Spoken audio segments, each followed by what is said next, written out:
Hi friends, 2021 Indian government பெட்ரோலோட mix பண்ணுறதுக்காக ethanol fuel பிளெண்டை வந்து பெட்ரோல் பங்க்கில் எல்லாத்துலேயும் வந்து இன்ட்ரடியூஸ் பண்ணுறாங்க. அது வந்து பார்த்திங்கன்னா 90% பெட்ரோலும் 10% எத்தனால் பிளெண்ட் யூஸ் பண்ணுறாங்க. சரியாக 2 வருஷம் கழித்து மறுபடியும் E20 அப்படின்ற ஃபியூல் அப்கிரேடை வந்து கொடுக்குறாங்க. அதில் வந்து பார்த்திங்கன்னா 80% பெட்ரோலும் 20% எத்தனால் பிளெண்டும் வந்து கொடுத்துருக்காங்க. ஸோ இதனால் வந்து பார்த்திங்கன்னா கவர்மெண்ட் 1.84 லட்சம் கோடி வந்து ஃபாரின் எக்ஸ்சேஞ்சில் வந்து சேவ் பண்ணுறதா சொல்கிறாங்க. இதனால் காமன் மேனுக்கு வந்து என்ன பெனிஃபிட்? நீங்கள் வந்து ஒரு BS4 வெஹிக்கிள் வந்து யூஸ் பண்ணிகிட்ருக்கீங்க. எதிர் வந்து காராக இருக்கலாம், அல்லது வந்து பைக்காக இருக்கலாம், அல்லது 2021க்கு முன்னாடி பர்ச்சேஸ் பண்ண வெஹிக்கிளாக இருந்துச்சுன்னா இந்த வீடியோ கண்டிப்பாக வந்து உங்களுக்காக தான். நீங்கள் இந்த E20 ஃபியூல் வந்து யூஸ் பண்ணுறதுனால என்னெல்லாம் உங்கள் வண்டியில் வந்து பிரச்சனை இருக்குது, இந்த E20 ஃபியூல் அப்படின்றது என்ன, ரொம்ப டீட்டெயிலாக டெக்னிக்கலாக இந்த வீடியோ வந்து டீகோட் பண்ண போகிறோம். நீங்கள் பார்த்துட்ருக்கிறது ஆர்த்தடல்ஸ் யூடியூப் சேனலை வந்து மறக்காமல் சப்ஸ்கிரைப் பண்ணி வச்சுக்கோங்க. வாங்க குயிக்காக வீடியோக்குள்ளே போயிட்டு இந்த E20 ஃபியூல் அப்படின்றது என்ன, நீங்கள் வந்து ஒரு பழைய வண்டி வச்சுருக்கீங்கன்னா இதில் நீங்கள் என்னென்னலாம் சேலஞ்சஸ் வந்து ஃபேஸ் பண்ணுவீங்க அப்படின்றது டீட்டெயிலாக வந்து பார்த்துருவோம். முதல்ல நம்ம ஸ்க்ராட்ச்லேருந்தே ஆரம்பிப்போம். E10 அப்படின்றது என்ன? அதாவது நான் இதுக்கு முன்னாடியே வீடியோவில் சொன்ன மாதிரி 2021 வந்து பார்த்திங்கன்னா நமக்கு பெட்ரோலோட 10% எத்தனால் வந்து கலந்து வந்து கொடுக்க ஆரம்பிக்கிறாங்க. அதாவது 90% வந்து பெட்ரோல் இருக்கும், அது மேலே 10% வந்து பார்த்திங்கன்னா எத்தனால் பிளெண்டை வந்து மிக்ஸ் பண்ணி கொடுக்க ஆரம்பிக்கிறாங்க. ஸோ இது வந்து மெல்ல மெல்ல பீப்புள் வந்து அடாப்ட் பண்ண ஆரம்பிக்கிறாங்க. அடுத்து வந்து பார்த்திங்கன்னா 2023 மறுபடியும் அந்த E10 அப்படின்றத E20 வந்து அப்கிரேட் பண்ணுறாங்க. அதாவது அந்த எத்தனாலோட அளவு வந்து பார்த்திங்கன்னா 20% வந்து அதிகரித்து வந்து கொடுக்குறாங்க. ஸோ இந்த 10% இருந்தபோது பெருசாக எந்த ஒரு பிரச்சனைகளும் இல்லை, யூசர்ஸும் ஃபேஸ் பண்ணலை. இந்த 10% எப்போ 20% மாற ஆரம்பித்ததோ அப்போ தான் வந்து பார்த்திங்கன்னா யூசர்ஸுமே சில பிரச்சனைகளை வந்து ஃபேஸ் பண்ண ஆரம்பித்தாங்க. குறிப்பாக சொல்லணுன்னா மைலேஜ் ட்ராப், அதுக்கப்புறம் வந்து பார்த்திங்கன்னா நமக்கு வண்டியோட ஃபியூல் டேங்க் வந்து ரஸ்டிங் ஆகிறது, ஓவர் ஹீட்டிங், இந்த மாதிரி பல பிரச்சனைகள் வந்து யூசர்ஸ் வந்து ஃபேஸ் பண்ண ஆரம்பித்தாங்க. என்னென்ன ப்ராப்ளம்ஸ் அப்படின்றது டீட்டெயிலாக வந்து டீகோட் பண்ணுவோம். இதுதான் இனிஷியலாக வந்து பார்த்திங்கன்னா யூசர்ஸ் எல்லாமே ஃபேஸ் பண்ண ஆரம்பித்தது. ஸோ முதல்ல இந்த எத்தனால் அப்படின்றது என்னென்னு வந்து தெரிஞ்சுப்போம்.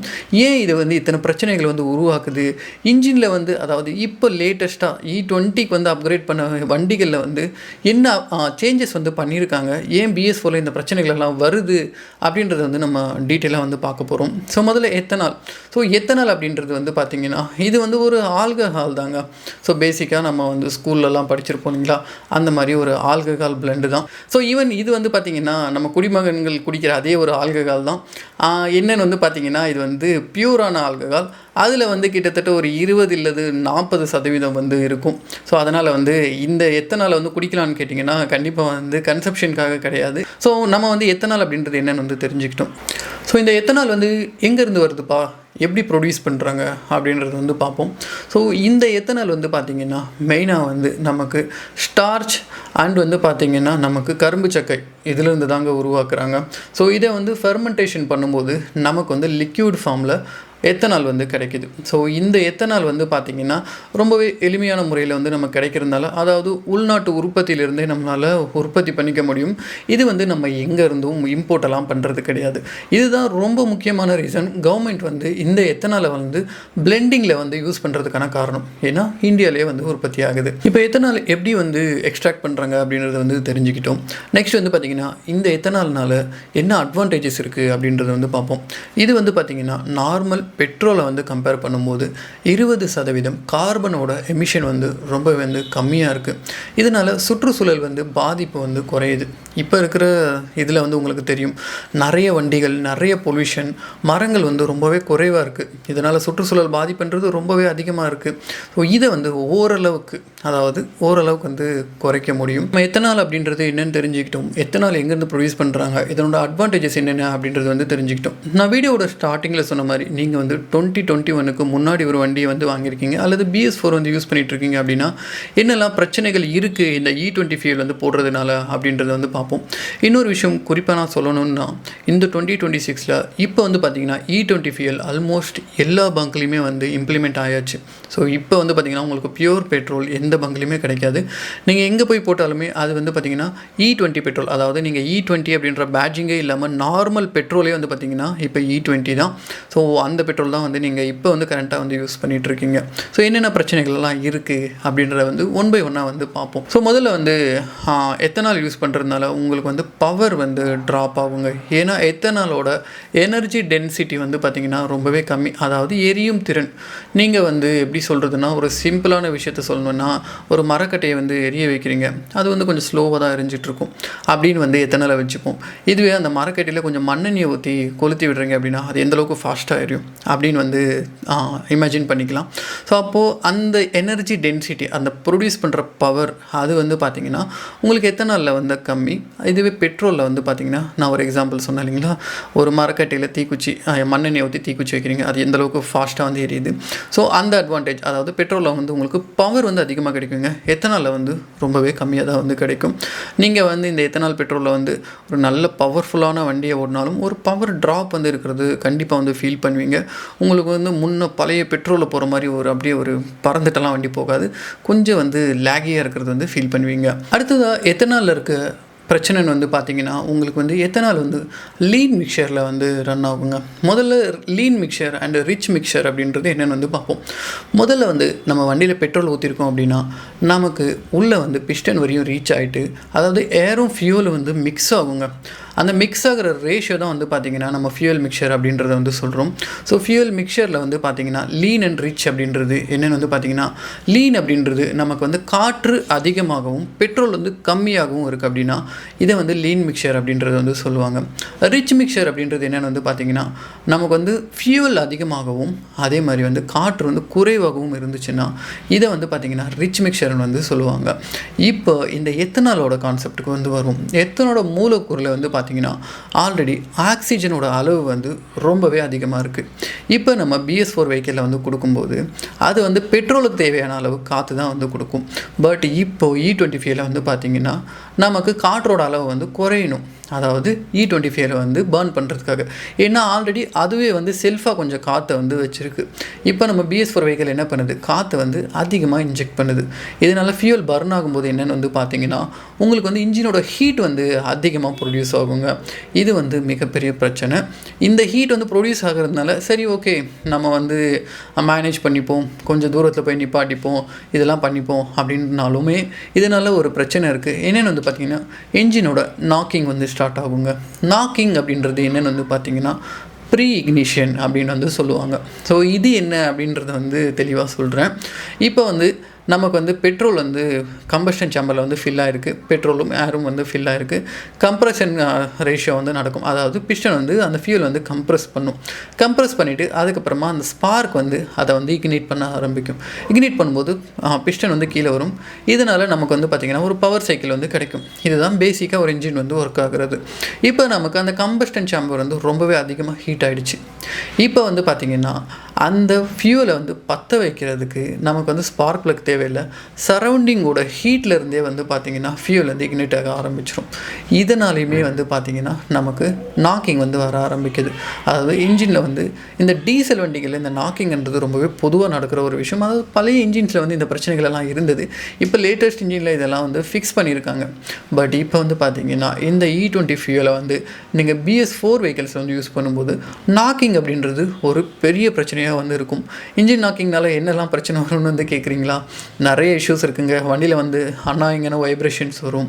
அதே மாதிரி வந்து பார்த்திங்கன்னா இன்ஜினோட ரிஃபைன்மெண்ட் வந்து உங்களுக்கு பழசுக்கும் E20 ஃபியூல் வந்து போடும்போதும் அந்த வித்தியாசங்கள் வந்து உங்களுக்கு தெரியும். சில சவுண்டு வந்து அன்னாயிங் சவுண்ட்ஸ் வந்து டிக் டிக் இந்த மாதிரி சில அன்னாயிங் சவுண்ட்ஸ் வந்து வண்டியில் வந்து பார்த்திங்கன்னா ப்ரொடியூஸ் ஆகும். இந்த மாதிரி பிரச்சனைகள் எல்லாமே வந்து பார்த்திங்கன்னா E20 ஃபியூல் வந்து யூஸ் பண்ணுறதுனால, அதாவது பழைய வெஹிக்கிள்ஸ் யூஸ் பண்ணுறதுனால இதுவுமே ஒரு பிரச்சனையாக வந்து வரும். ஸோ அடுத்த பிரச்சனைக்கு வந்து வருவோம்.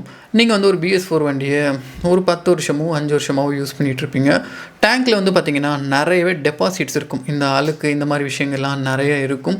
யூஸ்வலாகவே வந்து பார்த்திங்கன்னா நிறைய நாள் வண்டியை வந்து யூஸ் பண்ணும்போது அந்த அழுக்கு படிக்கிறதெல்லாம் வந்து பார்த்திங்கன்னா சாதாரண ஒரு விஷயந்தான்.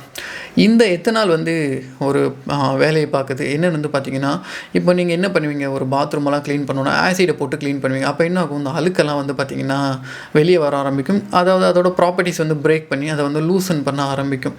இந்த வேலையை எத்தனால் வந்து டேங்குக்குள்ளே செய்ய ஆரம்பிக்குது. அதாவது அந்த டேங்க்கில் இருக்கிற அந்த இம்ப்யூரிட்டிஸ் எல்லாத்தையுமே வந்து பார்த்திங்கன்னா டைல்யூட் பண்ணுது. டைல்யூட் பண்ணி வந்து பார்த்திங்கன்னா இது வந்து டைரெக்டாக வந்து ஃபியூயல் ஃபில்டருக்கு வந்து அனுப்புது. இதனால் என்ன பிரச்சனை வந்து கேட்குறீங்களா, ஃபியூயல் ஃபில்டர் வந்து கிளாக் ஆகும். ஃபியூலோட ஃப்ளோ வந்து பார்த்திங்கன்னா தடப்படும். இதனால் நீங்கள் ஃப்ரீக்வெண்ட்டாக வந்து எனக்கு தெரிஞ்சு BS4ல் குறிப்பிட்ட சில வெஹிக்கிள்ஸ்லாம் வந்து பார்த்திங்கன்னா 2 வீலர்ஸில் சொல்லிகிட்ருக்கேன், ஃபியூயல் ஃபில்டர் வந்து இருக்கும். இதுவே காரில் வந்து பார்த்திங்கன்னா கம்பல்சரி வந்து கொடுத்துருப்பாங்க. இந்த ஃபியூயல் ஃபில்டர் வந்து யூஸ்வலாகவே 40,000 கிலோமீட்டர்லேருந்து 50,000 கிலோமீட்டருக்கு ஒன்ஸ் தான் வந்து மாற்றுவாங்க யூஸ்வலாக கார்ஸில். இதை வந்து நீங்கள் ரொம்ப ஃப்ரீக்வெண்ட்டாக வந்து மாற்றுற மாதிரி இந்த E20 ஃபியூயல் வந்து யூஸ் பண்ணும்போது வந்து இருக்கும். இதை வந்து நீங்கள் குறிப்பாக வந்து நோட் பண்ணி ஆகணும். E20 ஃபியூயல் பழைய வண்டியில் யூஸ் பண்ணுறீங்கன்னா மினிமம் ஒரு 10,000 அல்லது 15,000க்கு வந்து நீங்கள் ஃபியூயல் ஃபில்டர் மாற்றுற மாதிரி இருக்கும். இதனாலையுமே பெர்ஃபார்மன்ஸ் வந்து ரொம்பவே குறையும்.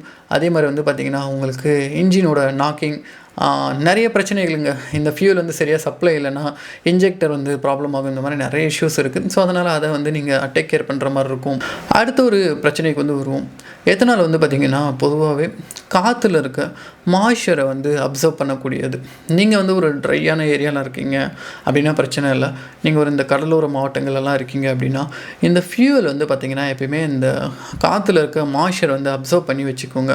இதனால் என்ன பிரச்சனை வந்து கேட்குறீங்களா, நீங்கள் ரொம்ப நாள் வந்து வண்டி நிப்பாட்டிட்டு போகிறீங்க அப்படின்னா உங்களுக்கு டேங்கில் வந்து பார்த்திங்கன்னா ஒரு லேயர் வந்து வாட்டரே வந்து ஃபார்ம் ஆகிடும் இந்த E20 ஃபியூவலில். ஸோ அதனால் வந்து பார்த்திங்கன்னா அது தண்ணி ரொம்ப நாளைக்கு டேங்க்கில் வந்து வைக்கும்போது அந்த தண்ணி வந்து துருப்பிடிக்க ஆரம்பிச்சிடும். அதாவது தண்ணி துருப்பிடிக்காதீங்க, டேங்க் வந்து துருப்பிடிச்சிரும். அதனாலேயும் டேங்க்கெல்லாம் ஓட்டையாகும். இந்த மாதிரி பிரச்சனைகள் எல்லாம் இருக்குது. அடுத்ததாக வந்து பார்த்திங்கன்னா இந்த எத்தனால் வந்து நான் சொன்னேன் இல்லைங்களா, இது வந்து ஒரு டைல்யூட் ஏஜென்ட், ஒரு ஆசிட் மாதிரின்னு வச்சுக்கோங்களேன். உங்களோட ஃபியூவல் லைன் எல்லாம் மேக்ஸிமம் எந்த வண்டியிலுமே இரும்புலலாம் கொடுத்து நான் பார்த்ததில்ல. எல்லாமே வந்து ஒரு ரப்பர் ஹோஸில் தான் கொண்டு போயிருப்பாங்க. அந்த ரப்பர் ஹோஸ் எல்லாமே வந்து பார்த்திங்கன்னா உங்களுக்கு வந்து கரோட் ஆகுங்க. இதுலேயுமே ஒரு பிரச்சனை இருக்குது. அடுத்ததாக வந்து பார்த்திங்கன்னா அது அப்படியே போயிட்டு ஃபியூல் லைனெல்லாம் போயிட்டு கார்பரேட்டர் வரைக்கும் ரீச் ஆகிடுச்சின்னு வச்சுக்கோங்களேன். அங்கேயுமே வந்து பார்த்திங்கன்னா அலுமினியம் அண்ட் பிராஸை வந்து இதை வந்து அந்த மெட்டீரியல்ஸோட இன்ட்ராக்ட் பண்ணி அதையும் வந்து கரோடாக செய்யுங்க. அதாவது தேய்மானம் வந்து வேகமாக நடக்க ஆரம்பிச்சிடும். குறிப்பாக சொல்லணுன்னா கார்பரேட்டரில் நமக்கு வந்து இந்த ஃபியூவல் ஜெட்டு அப்படின்ற ஒரு விஷயம் வந்து இருக்குது. BS4ல் வந்து உங்களுக்கு வந்து அந்த ஸ்டார்டிங் ட்ரபிள்லாம் வந்துச்சுன்னா உள்ள ஒரு சின்ன பின்னு மாதிரி இருக்குங்க, ஒரு 2 பென் இருக்கும். ஒன்று வந்து ஐடியல் ஜெட்டு, இன்னொன்று வந்து பார்த்திங்கன்னா நார்மல், நம்ம ஐடியல் தாண்டி ஒரு பெரிய ஜெட் வந்து இருக்கும். அந்த 2 ஜெட்டுமே வந்து பார்த்திங்கன்னா உங்களுக்கு வந்து சீக்கிரமாக போயிடும். அது காஸ்ட் வந்து கம்மி தான். பட் பிரச்சனை என்னென்னு வந்து பார்த்திங்கன்னா நாளடைவில் அதை யூஸ் பண்ணிவிட்டு அதை தேஞ்சிடுச்சுன்னா நமக்கு அவ்வளோ சீக்கிரம் தெரியாதுங்க. அது வந்து மைலேஜ் வந்து ட்ராப் ஆக ஆரம்பிக்கும். இதுவுமே ஒரு பிரச்சனை எத்தனால் யூஸ் பண்ணுறதுனால. ஸோ என்னதான் எத்தனால்னால சுற்றுச்சூழல் வந்து பாதிப்படையாது, கவர்மெண்ட்டுக்கு ஒரு சர்டைன் பெனிஃபிட் இருக்குது அப்படின்னு வந்து சொன்னாலுமே BS4 யூசர்ஸ் ஆகட்டும், அதாவது 2021க்கு முன்னாடி யூஸ் பண்ண யூசர்ஸ் ஆகட்டும், இவங்க எல்லாமே வந்து பார்த்திங்கன்னா இத்தனை விஷயங்களை வந்து இன்ஜினில் வந்து சாக்ரிஃபைஸ் பண்ண வேண்டியதாக இருக்குது. ஸோ உண்மையாகவே இந்த E20 ஃபியூல் வந்து ஒர்த்து தானா, இல்லை இந்த பழைய பெட்ரோலே இருந்தது ஒர்த்தா, அட்லீஸ்ட் அது ஒரு ஆப்ஷனலாச்சு கொடுத்துருக்கலாம் பழைய BS4 வண்டிக்கு அப்படின்றது தான் என்னோடய கருத்தாக வந்து இருக்குது. ஏன்னா இப்போ இருக்கிற இதில் வந்து பார்த்திங்கன்னா இன்னும் நிறைய பேர் வந்து BS4 வண்டி தான் யூஸ் பண்ணிகிட்ருக்காங்க. ஈவன் நானுமே வந்து பார்த்திங்கன்னா 2019ல் மேனுஃபேக்சர் பண்ண ஒரு காரை தான் வந்து யூஸ் பண்ணிகிட்ருக்கேன். இப்போ வரைக்கும் எந்த பிரச்சனையும் இல்லை. மேபி இதுக்கப்புறம் பிரச்சனைகள் வரலாம். இந்த பிரச்சனைகளெல்லாம் கண்டிப்பாக எதிர்கொள்கிறதுக்கு நானும் வந்து ரெடியாக தான் இருந்தாகணும். ஸோ உங்களோட கவனத்தில் கொண்டு வரணும் அப்படின்றதுக்காக தான் இந்த ஒரு வீடியோ வந்து மேக் பண்ணேன். இந்த வீடியோ இன்ஃபர்மேட்டிவாக இருந்தது அப்படின்னா மறக்காமல் நம்ம சேனலுக்கு வந்து ஒரு சப்ஸ்கிரைப் பண்ணிக்கோங்க. இந்த வீடியோ உங்களுக்கு வந்து பிடிச்சிருந்ததுன்னா லைக் பண்ணிக்கோங்க. ஸோ இந்த மாதிரி நிறைய வீடியோஸ் வந்து ஃபியூச்சர்ஸில் வந்துகிட்டே இருக்கும். நோட்டிஃபிகேஷன் ஆன் பண்ணி வச்சுக்கோங்க. அடுத்த ஒரு வீடியோவில் மீட் பண்ணுவோம். Until that, bye from Hearthrillers Praveen. Thank you so much guys.